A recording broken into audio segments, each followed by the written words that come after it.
Matt, the CBO now is estimating that the TARP program from the dark days of 2008 and the banking turmoil, they estimate that TARP is now going to cost taxpayers only $21 billion. So $21 billion, that's a lot to you. It's a lot to you and I. But when we think about the sheer size of what this bailout was, how much the banks got, how much the auto industry got, it's really pretty incredible to kind of just fathom those numbers.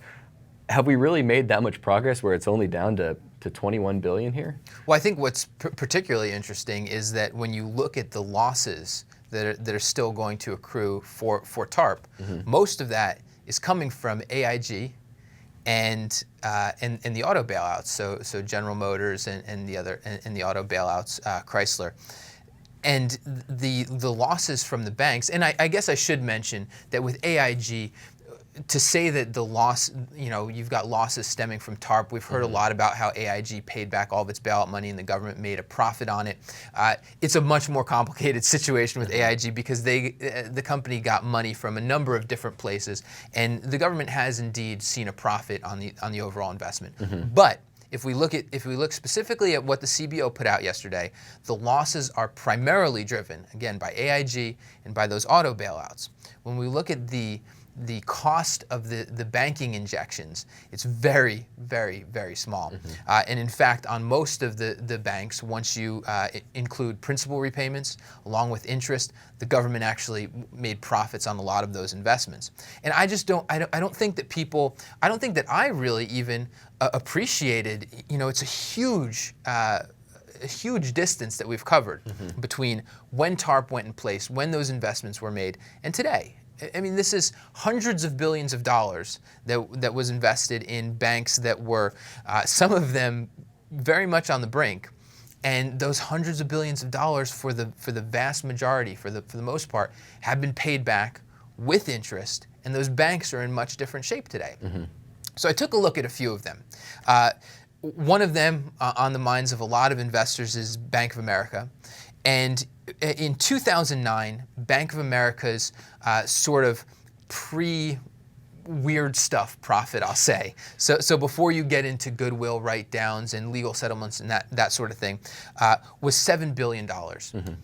Over the last 12 months, its profit was $11.1 billion. So you've got a huge jump there. Even more notable, the provision for loan losses for Bank of America in 2009, $49 billion.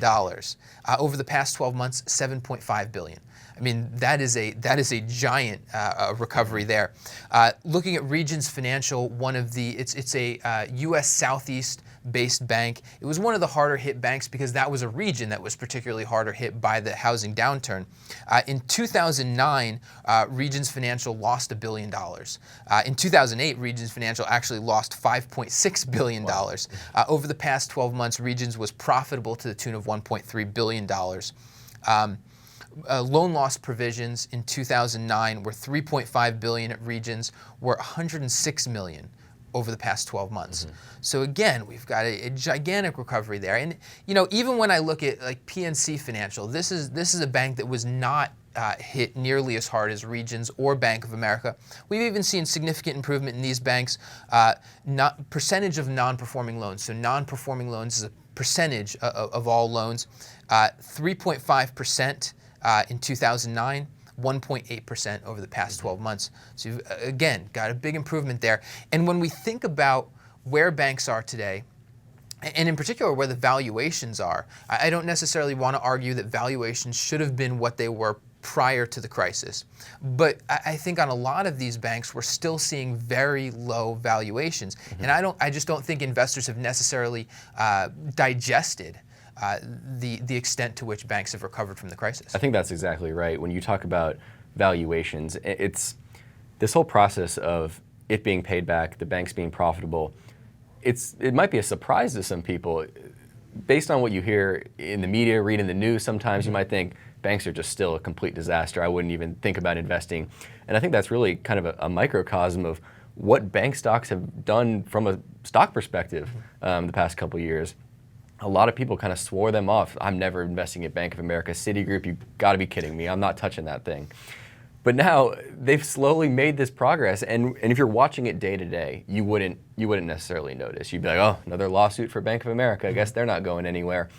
But you step back and you look at it and you're saying, it's this profitable institution again. Right. I missed out on all this. You know, it's sort of like for anybody that's had a kid, and you know, you're with that child all the time, and every day they're growing up just a little bit more, but it's so imperceptible.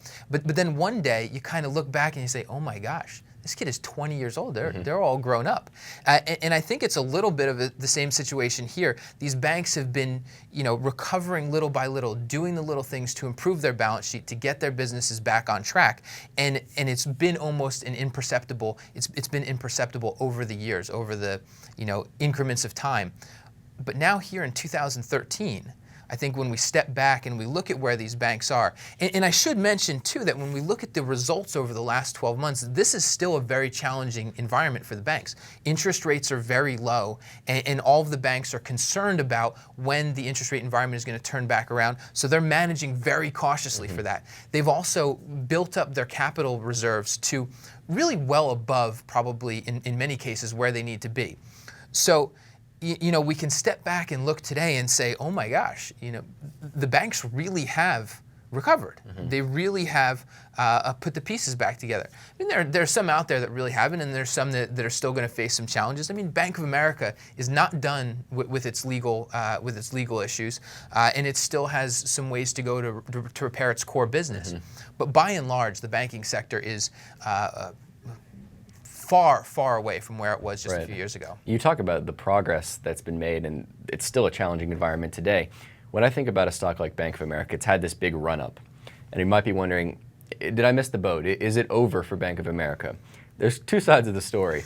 It's over for Bank of America if the bank stops growing and the U.S. economy doesn't grow, global economy grows pretty slowly. So on that case, you would kind of miss the boat, in my opinion. On the other hand, if the economy does pick up and the global economy does pick up, these banks can still perform very well, and they're going to be even more profitable than they are today if they have the tailwinds from the investment banking, global activity there, the U.S. economy growing at maybe 3%. It seems like almost extreme wishful thinking now. But if that does happen, these banks can still be good investments. And the stocks have returned significantly over the past few years, but I still think to some extent like you said, there is still room to run. I agree. All right, moving on.